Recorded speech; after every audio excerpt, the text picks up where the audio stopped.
I'll recognize myself for 5 minutes. First question, Mr. Noland. Amtrak asserts that it has a right of track preference over the commuter lines. How does Amtrak's use of commuter lines impact commuter rail services? Well, if we've built, which we just did, a $650 million project to really build up our own commuter system. We've got schedules that are based upon the infrastructure we've built. We also have a freight partner that uses that line. If Amtrak shifts their current service onto our line, that will use up capacity. And so we need to have the ability to have a fair arm's length negotiation if Amtrak's going to come to our line and not simply, and they have not said this, but they have the power to say, thank you for negotiating, but we have the right to enter your line. And if we do come on your line, all we have to pay you is the incremental cost to be there. For us, that seems to be an inequitable circumstance, and we would suggest that that needs to be balanced with fair and reasonable adjudication if we can't reach an agreement. Sure. Mr. Corbett, you have any thoughts? Yes, I think for us, we have a good relationship with Amtrak, but that Amtrak preference does has if there's a train coming hours late on Amtrak,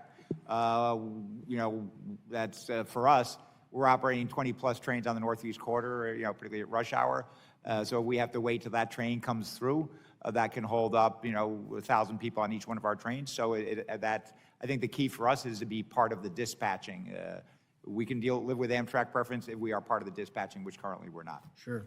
And Mr. Nolan, at a recent subcommittee hearing, NTSB Chair Jennifer Homendy expressed the need to eliminate the red tape and better communicate with communities to improve grade crossing safety.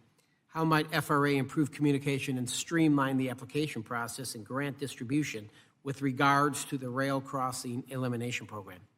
Well, I think everybody on this panel would agree that wherever we can eliminate a grade crossing, that's a good result.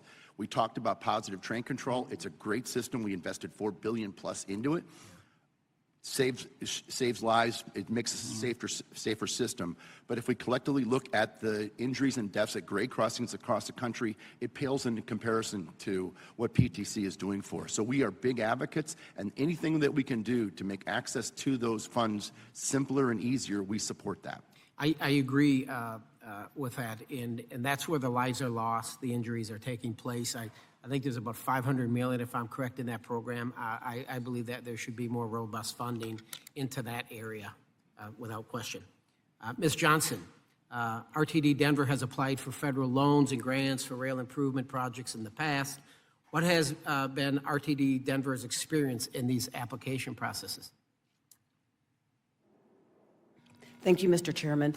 Our experience has been one that has been slightly cumbersome in the sense of trying to understand fully the rules of engagement. We have leveraged opportunities by partnering with other jurisdictions when we have taken advantage of the opportunities to rehabilitate our Denver Union Station nearly 12 years ago. And so as we go forward, basically understanding more in a straightforward manner would be advantageous for us to take advantage of programs more holistically.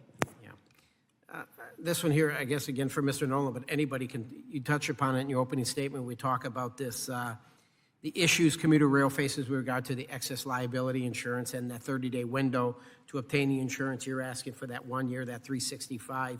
You want to just add a little bit more, and then maybe we have a second or two for some of the others. So if you want to, Mr. Nolan, if you want to touch upon it one more time, or? Sure. The excess liability insurance market is all foreign. So we're not buying here in the United States. This is not Buy America. We're going to London and we're going to Bermuda. The prices have skyrocketed and the market capacity is shrinking. And I think anybody who's followed the news has seen that in homeowners or car situations, insurance is getting more costly and less available. And we're seeing that in the excess insurance market. There's approximately $400 million of rail excess market available worldwide. And when the Act is adjusted, when the amount in the cap goes up, we are going to have difficulty placing that coverage. Mr. Kelly, you have any comments on that or any point? I would just echo what Mr. Nolan said. When the increase occurs in 2026, that's where we get real anxious. For now, we're stable. 2026 is an entirely different question. Yeah. it has my attention, and hopefully the members of this subcommittee, we're going to continue to look in that because you should be able to buy that insurance here someplace in the United States.